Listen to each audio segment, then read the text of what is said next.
mbega inzara no munsi si umunsi none ndabandi kweli umva ko nafatirije zino mbabuzi noneho se ndashyiraho iki nta kiyede ntacyo kurya ewana biragoye ariko nungutse igitekerezo buri wasimbukira kwa Gakire ndabizi no umukire pe nta kuntu bura natera y'iboro nkagira uburyo nigenza ayeleo ibosio ayedori kodo kuyenimo ibola ulo eniyan osuniye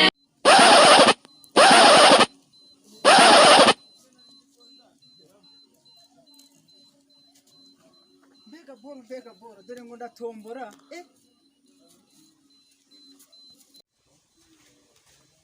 mbega boro kaze mpamagare wa mujama mana mfashe gushaka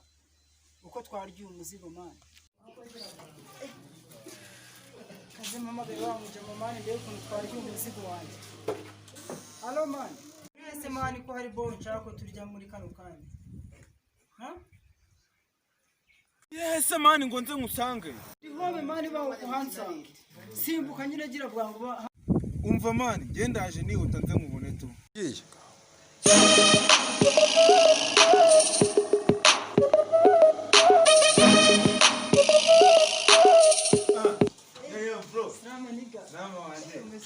yewe tutagiye muri byinshi nyereka iyo boro katurebe mani irebera ko irakase mani kajyaho ni bya bindi bya kera reka mani akira fata ibyawe iyi foto irimo nge nayibonye uyu muntu aricara arimbura ararimbura urapfuye Yesu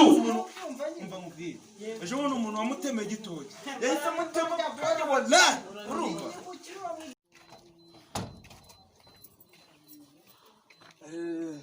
mbe ngiye kuri misiyo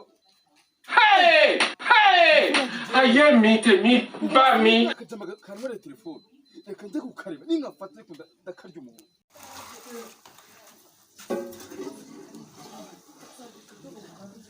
bazagukansaringa manje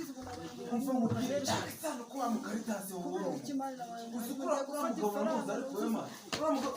nta muntu ugicika sha ntabwo babambwiye hasi mu telefone na telefone ndabakubita murahurungo